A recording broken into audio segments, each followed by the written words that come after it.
these are they, right? I'm in my opinion.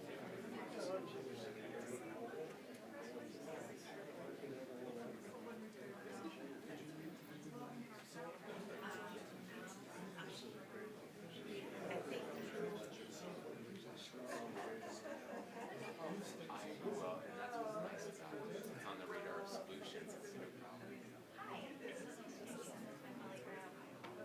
So these are just things. So what I'll do is, after he introduces you, we'll read, the company, invite them to come up, give them all the word, and then you can just read. This is kind of like Well, there's yes, and then we'll do photos. Yep. perfect. So, Yes, after each one. so I'll So you can probably maybe just say how to and that's perfect. and then you hand it over. Yes, and then you read the rest, and then we'll do. Okay, excellent. Thank you. I'm so excited. Great stuff. Thank you. I'm okay. I think You're on tight schedule. Yep. No, I think I'm just when you're ready. Well, we're ready now. We're just.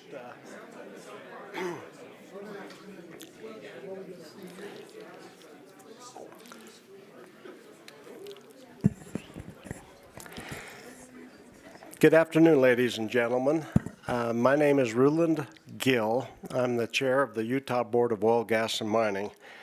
It's a great pleasure and high honor to honor a number of our industry who have done some extraordinary things. I think as Winston Churchill said one time when he was offered U.S. citizenship, or John Kennedy was actually talking about him. He says, "We mean to honor you, Winston," or Prime Premier or whatever his name was, Churchill. But by accepting you, honor us much more. And it's a great honor to have you here. We're also honored to have our Lieutenant Governor here and our first candidate for the governor. Have you picked your Lieutenant Governor yet? Because everybody's... The running. No. No, but I have had two of them come talk to me. So our Lieutenant Governor is from Fairview, Utah, where with his wife Abby, they have 4 children. He's a graduate of Snow College, Utah State University, and Washington and Lee Law School. He formerly practiced law with Fabian and Clendenin and was a vice president and general counsel of Centricom. He has served as a councilman and a mayor of Fairview, as a Sanpete County Commissioner, and he was a member of the Utah House of Representatives. Those that know him kind of think of him as a man for all seasons. Farmer, outdoorsman, savvy politician, business leader, many of the things that you would hope would be in a candidate for such high office. He's the chief election officer for the state of Utah, and he is the liaison between the governor's office and the legislature. He travels extensively around the state on economic developments, education, local government issues, and things like that. And I like this one here. This one was a good one. He is committed to strengthening families, transforming education, increasing voter participation,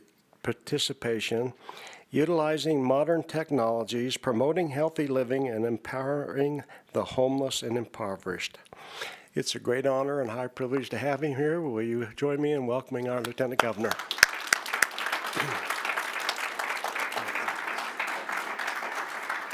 Thank you for that very kind introduction. Ladies and gentlemen, it's great to be with you today. Congratulations to our awardees. We're so honored to be able to honor you today. And this is what makes Utah such a special place. It's those that go above and beyond what's required and are really helping to improve our state. So enough with the pleasantries and the formalities. You're all here for the awards, so let's go ahead and get right to it. Well, what will happen is I'll announce the name of the award recipient.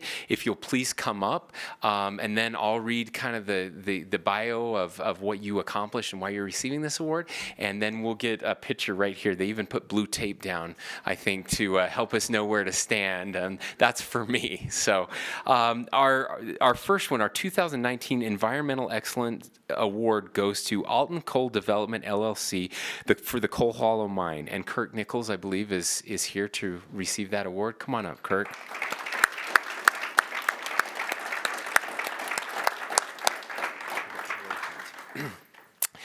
Alton Coal is receiving an award for their Kanab Creek offsite mitigation project near the Coal Hollow Mine in Kane County. Due to unavoidable impacts of surface mining to a stream channel and wetland area, a compensatory mitigation project was created in a nearby offsite stretch of Kanab Creek. This site was selected due to the need to stabilize the confluence of Lower Robinson and Kanab Creeks and to provide improved erosion control. The project will produce long-lasting positive effects on the creek's wildlife habitats along the stream channel.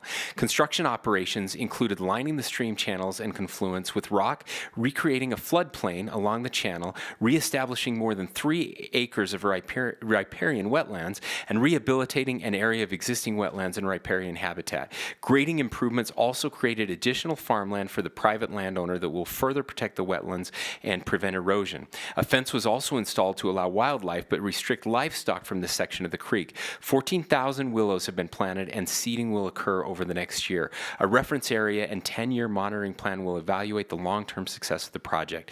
An endowment has also been created to cover routine maintenance and management, which includes enough reserves to cover the full replacement of all grade control structures if necessary. Thank you and congratulations, Alton Coal.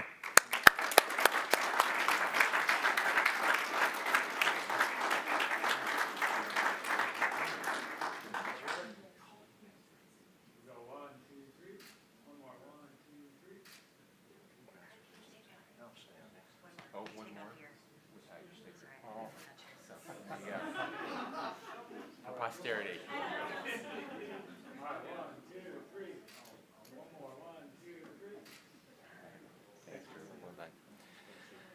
Good lesson. You can all remove your stickers before you come up for the next one. All right.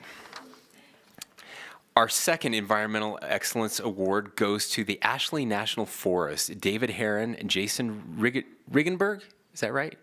Regenberg, and John Hurd. Please come on up. Give them a hand. If you'd had your sticker on, I would have known. No, I'm just kidding. They took care of it. That's good. That's good. Ashley National Forest staff is receiving an award for their final reclamation work at the Golden Phoenix mine site in Duchesne County. The Golden Phoenix was a small mining operation searching for gold. A large portal and 150-foot tunnel had been drilled into the mountain. No valuable minerals were recovered.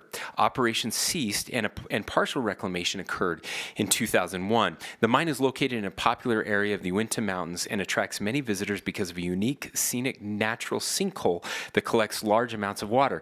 The site was viewed as a safety issue by the Division of Oil, Gas, and Mining and the U.S. Forest Service. After several years planning and coordinating with Forest Service staff in the Boise, Idaho field office that specialize in portal and mine shaft closures, reclamation work began in the fall of 2018. Due to previous reclamation of the mine road, all materials had to be carried in by hand, including metal bars and welding tools. Metal gates were constructed on site and backset into rock to prevent removal. The portal and an adjacent opening were closed. The Forest Service paid for all closure materials. No state funds were used.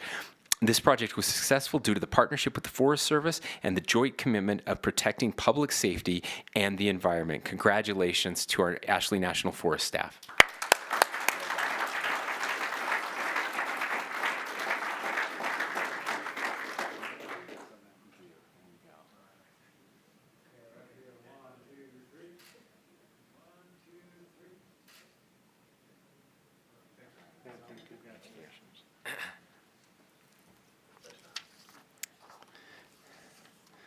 All right, I'm a little biased on this one. So our last Environmental Excellence Award goes to Canyon Fuel Company, LLC, Skyline Mine.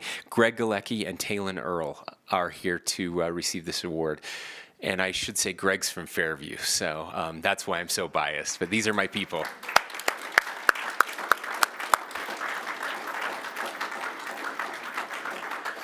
Skyline Mine in Carbon County is receiving an award for exceeding regulatory requirements in partnership with a federal agency. As part of the Bureau of Land Management's Flat Canyon federal lease, Skyline Mine is required to monitor mining-induced seismicity, is that right? Seismicity? When longwall mining is approaching Boulder Dam. The concern is for ground movement associated with mining impacting the integrity of the dam.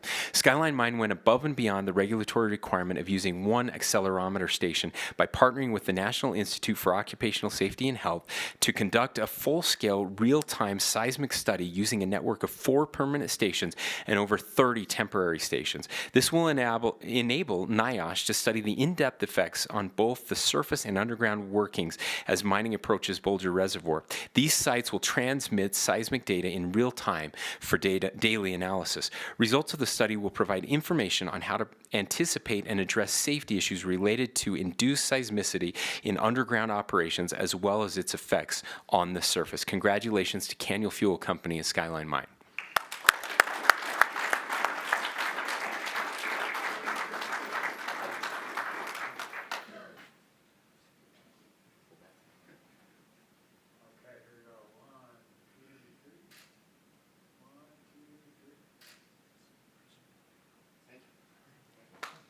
Guys.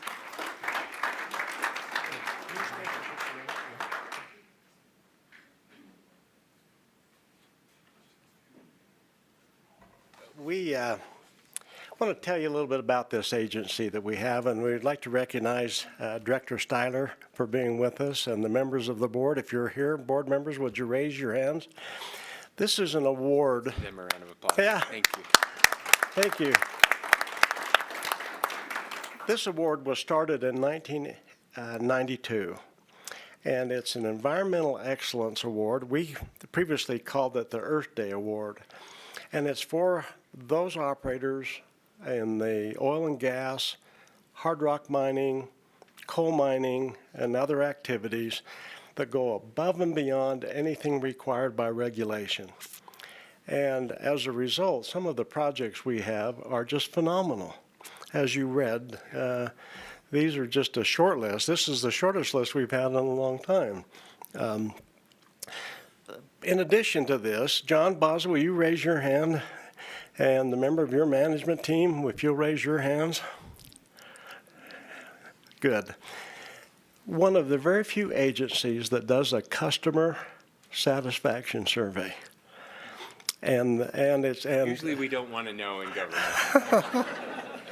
And it's phenomenal, the level of, regulatory agencies are making sure you're complying with the law, and not always people are happy about that, and these guys get phenomenal ratings. On a scale of 1 to 5, it's typically around 4.3, 4, and we get a ton of good responses, good input, things that we can learn from. But all in all, it's fair. Thing we try to do is let people know the rules of the game before they play, make sure it's predictable, regulatory system, and it is working really well. So you can be really proud of that. I am indeed. Can I say one thing? I had a conversation with the governor before I came over. And by the way, the job of the lieutenant governor is to disappoint people. I know it would have been much better to have the governor here.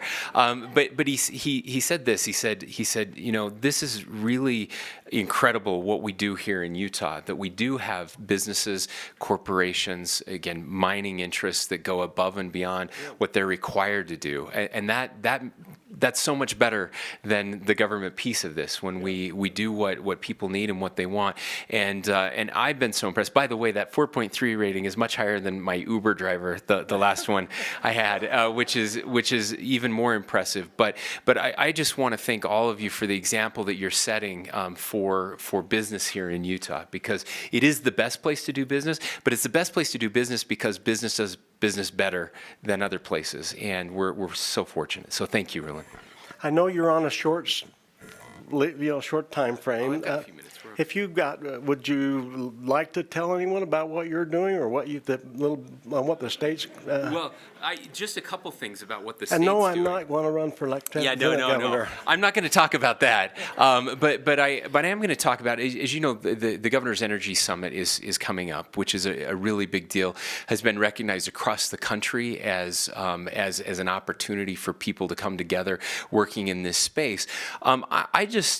Look, I come from rural Utah, and I come from a small town, still raising my family there, and the importance of industry, and I come from coal country. So yes, the coal mines are in Carbon County, but half the miners live in Sanpete County, and so all my friends growing up were their parents, their dads were coal miners, their granddads were coal miners, or worked at the power plants in Huntington and other places, and so our state's economy is doing tremendously well. You know this. We have had under 5% employment, under 4% employment for more than 5 years now, which is remarkable. We're now under 3% unemployment. And by the way, economists will tell you that anything under 4 is full employment. That's about as much as you can hope for. This is the longest period of prosperity in our state's history, which is pretty remarkable. We've led the nation in private sector job growth for the last 2 years, something that people thought would never happen and was impossible. Now, I say all that, that's the good news. Not every part of our state is seeing that type of prosperity, though. There are still many parts of rural Utah, including Carbon and Emery counties, where people are struggling, where there's still high unemployment because of the old economy leaving. And it's important to me that we never forget that this state was built on the back of coal miners.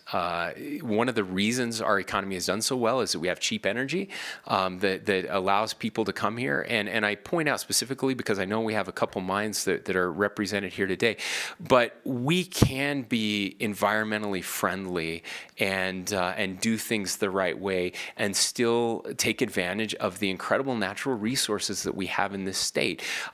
Don't listen to the voices that tell you it has to be all or nothing or one or the other, because that's not true, and we're proving that here in the state of Utah in a very positive way, and we will continue to do that.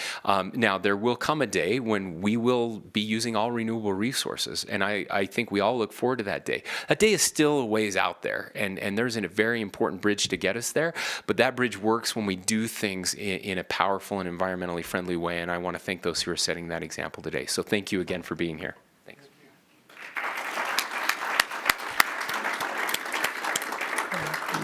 Director Styler, can we get a few words out of you about lessons learned and things that we all can benefit from? We better get them while we still can.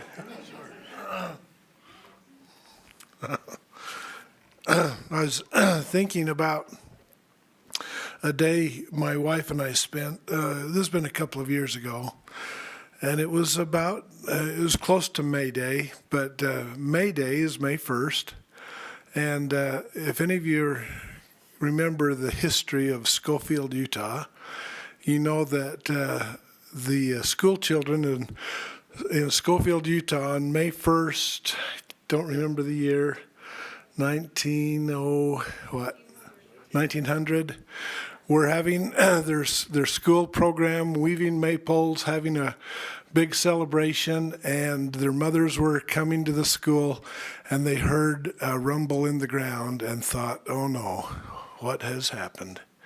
And the Schofield mine, a spark took off, and the whole mine exploded. And my wife and I walked through the cemetery in Schofield. And it was just a year or two after all the headstones had been replaced with nice new matching ones. And we walked around and read the names of families, brothers, dads, entire families. I think there was one family with 6 brothers and a father, and they were wiped out. And I thought, to get what we have in Utah, a price has been paid. And those miners and their families, I remember reading about the mothers were left basically with nothing. I think the company may have provided coffins, and that's about it. And they didn't have enough coffins in the state to take care of all those poor miners. And I read about little children in a few days after the explosion walking the street asking for food because their mothers were home in shock, not knowing what should I do. So we have quite a history in Utah of mining, of extraction, of good, hardworking people. And that continues today. And you go out to the oil patch or you go to the mines, you look at what's going on in Alton, good, hardworking people that care about their families and they care about the environment and they care about our country.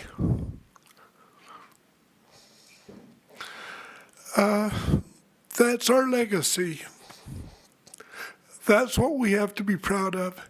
And those of you that got awards today, thank you. You're continuing that legacy. And I found as Director of Natural Resources, we can balance extraction and the environment. We can take care of the environment. We can have clean water and we can have sage grouse and we can have deer and elk and oil and gas and coal and copper, and we can have it all if we're careful.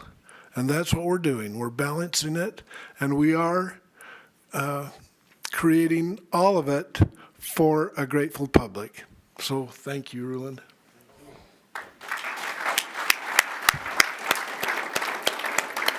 The one thing that you will find, whether you go to the oil patch, a coal mine, a hard rock mine, is a dedication to their job, a pride in their work, and a profound feeling for America. And that doesn't get any better for us. We appreciate it. Director Baza, we need to tell you about a little bit of thing that Director Baza is doing, if you don't mind, Lieutenant Governor, if you got one more minute. One of the biggest problems in oil and gas is produced water, how to get rid of the salt water that comes up out of the mine. Director Baza is leading a national group to figure out ways to use that water. And in Arid West, if we could have a way to use that water to benefit from it, is going to be a game changer to the magnitude of nothing that we have seen in a long, long time. This group that's here that has been involved with oil and gas, about 6 years ago, we got involved with a pilot project to encourage the companies to come back and figure out how to drill in Utah, most importantly, to find out what's there. They drill down 2 miles, turn the steel pipe, and drill 2 more miles.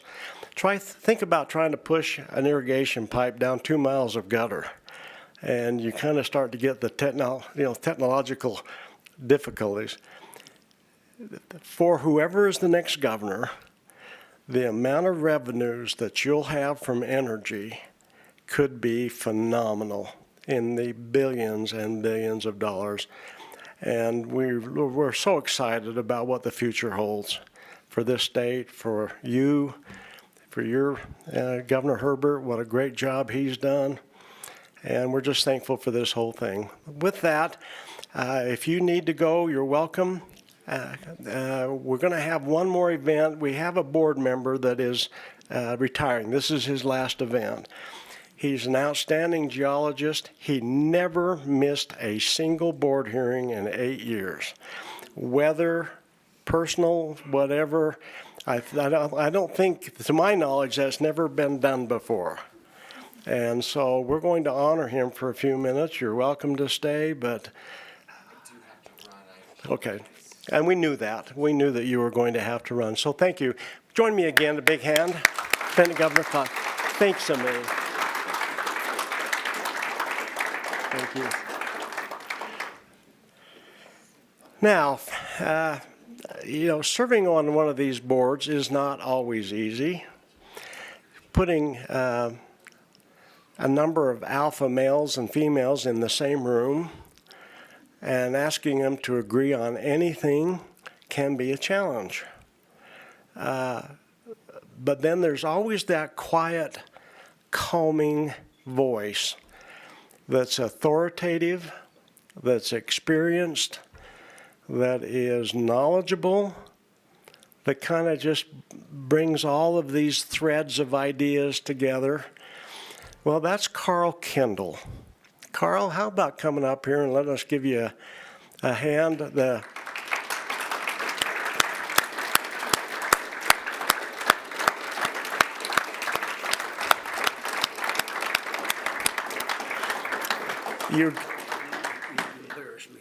Yeah, and that's, he just said, "Oh, you embarrass me." And that's exactly, again, by being on this board, we've meant to try to get something done. Your advice, your cooperation, your solid thought process has been a phenomenal experience for me personally, and I think other board members. But is there anything we're going to put together a little gift for you? It didn't come, and so we want to. But we just want to thank you. I think there's people that make a difference, and a while back we were talking about what it means. You read in the paper that the legislature has a $50 or $100 million budget surplus that they need to figure out how to spend in the coming year. What they don't tell you is where that money comes from. And it comes from people like Carl that know the rocks, know the formations, know the geology and the geophysics and the chemistry and then how it all fits together. We've had some tough issues.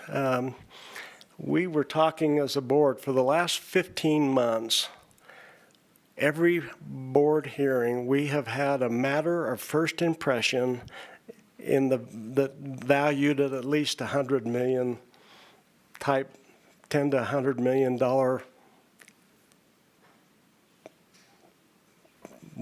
How do you say it? That's what the total project worth's going to be, and to get through those things where you say, well, it's never been done before. How do we do this? And it's been Carl. He waits his turn, and then he says something profound, and everyone agrees, and that's what we do. So it's a simple process. Carl, would you mind just giving us some thoughts about what you have learned? What do you know today that you wished you knew the first day you were on the board? That might take too long. Thanks, Rulon. That was really kind. As you all know, I'm not much for words. I could scarcely articulate a coherent motion when we'd make one on the board. But thank you. I think the biggest plus for me has been, and I've mentioned it to some others here, the quality of people that I've got to work with the division and on the board, and also the petitioners that come. Many of them were very intelligent and presented their cases very well. And that's been a pleasure. I'm not a legal person. I'm not an attorney, and so the legal aspects weren't my bailiwick, and I had to kind of suffer through those. But I knew that. I appeared before many board hearings as a geologist, so I knew what I was getting in for. And it's been real good. Thank you, Rulon, I think. Join me in giving him a big big ovation. Thank you so much. Well, that completes the final part. John, do you have anything that you'd like to say? Thank you. So you need to know that I've known this man, and I was trying to tick it off for almost 30 years. I first met Carl when I was an engineer, and he'd been a long-standing geologist for Flying J Oil Company. And I started working for him, and I've always said to myself, if you want to be entertained on a long drive, take a geologist, because you will learn things that you never knew from listening to a geologist on a long trip. And Carl did not disappoint. I can remember drilling wells up in the Minaloosa near Gillette, Wyoming with him. We spent time together in the Uinta Basin, and there was so much about Utah and science that Carl knew that I got an education from him. So I won't belabor this, but Carl, we want to send you away with some parting gifts. So we have a couple of nice bag of goodies that we're going to give you, and a nice statement that you'll find in some letters there from the division. But know that we have appreciated your dedication and service for the last 8 years. And I think that's what it's all about. It's serving because it's a labor of love over the earth sciences and the work we do here in Utah. So thank you so much. Can we invite the current board members to come up? John, could you stay up here with us, and could we get a photograph of Carl? Carl, your point center right there. We can get come on up. There's some pictures.